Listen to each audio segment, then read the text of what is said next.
Sarah Palin closed out her career as governor of Alaska yesterday. We have 3 sound bites of her remarks. You have such important jobs, reporting facts and informing the electorate and exerting power to influence.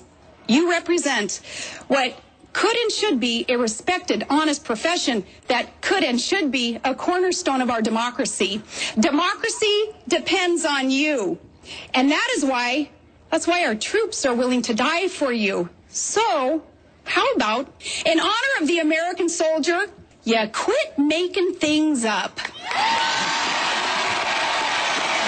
And don't underestimate the wisdom of the people. Now, what elected official do you hear talking that way to the media, about the media? There's a reason why this woman drew huge crowds during the campaign last summer and into last fall, and she's exactly right. I mean, they've met their Waterloo, as I said last week, and it's Barack Obama. They have sacrificed integrity, whatever little they had, their character, their professionalism, to prop this guy and his administration up. They are stenographers for Rahm Emanuel. They're propagandists for the White House, and increasingly the Democrat Party at large. Here, Sarah Palin warns Alaska to resist big government. We must value and live the optimistic, pioneering spirit that made the state proud and free. And we can resist enslavement to big central government that crushes hope and opportunity. Be wary of accepting government largesse. It doesn't come free, and often accepting it takes away everything that is free. Melting into Washington's powerful, caretaking arms will just suck incentive to work hard and chart our own course right out of us. And that not only contributes to an unstable economy and dizzying national debt, but it does make us less free. Is there another elected official talking that way about big government? Sadly, no. This next bite's one of my favorites. Please, let's not start believing that government is the answer. It can't make you happy or healthy or wealthy or wise. What can? It is the wisdom of the people and our families and our small businesses and industrious individuals. And it is God's grace helping those who help themselves. And then this allows that very generous, voluntary hand up that we're known for enthusiastically providing those who need it. That's good. Government can't make you happy or healthy or wealthy or wise. Is there an elected official saying these things? Now, remember, we've got all kinds of people on our side thinking this woman's stupid, she's an idiot, she's unsophisticated and so forth. I'm always asked what I think of Sarah Palin.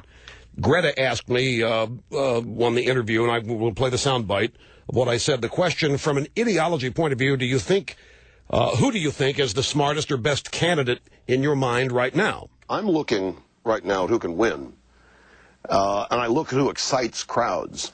And I think, Greta, that the state-run media and the Democrat Party will go a long way in telling us who they are most afraid of. And I don't think they're afraid of Mike Huckabee, because they never talk about him. I don't think they're afraid of Mitt Romney much, although if he surfaces, they'll go after his religion again. But they're trying to destroy Sarah Palin. They're literally trying to destroy not just her career, but her reputation. Now, if they're not worried about Sarah Palin, why do this? I think the Democrats, are telling us who right now they are most afraid of, who they think can beat Obama. It's not hard to understand why. You covered Palin a lot during the campaign. Largest crowds on the Republican side, the most enthusiasm. People were revved up and fired up, in some cases even more than Obama rallies. And the Obama rallies were just culpy. They were just showing up to be part of the story. They didn't care what Obama was saying. It's just he was Obama. Sarah Palin was exciting people on substance.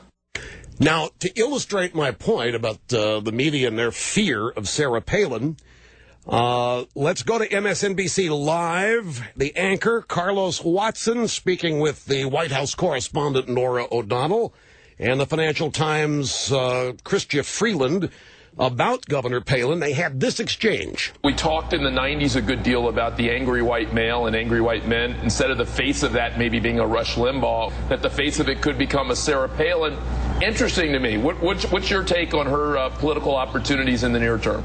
No doubt. Yesterday, these lines were tough. They would never make it in a general election campaign. But to her supporters, it was exactly the kind of political red meat that people love. It's the kind of red meat that her supporters love. It's the kind of red meat that has gained her some 13,000 people that have made small donations that have helped her bank this more than $1 million. So you betcha she's got a political future. You betcha she's going to be out there traveling around. Now, there's hard to make fun of her. You betcha. You betcha. They're clearly worried. And they're reviving the angry white once again. Another prediction I made, we have a black president and racism is going to be exacerbated. It's not going to get better. It's not going to go away. We're not going to get rid of our original sin. Said all that during the campaign. And now look, now she's an angry white woman. Now they're bringing her race into this, replacing me as the angry white guy, which of course was a myth. It's just how they tried to characterize people that were opposing them who had success. So you listen to that, they will tell you who they're really afraid of, by who they try to destroy, who they criticize, who they keep talking about. And they're worried about her and making fun of her and so forth. It's going to be interesting to see all this fall out. I got to go. Quick timeout. We'll come back, grab some phone calls right after this.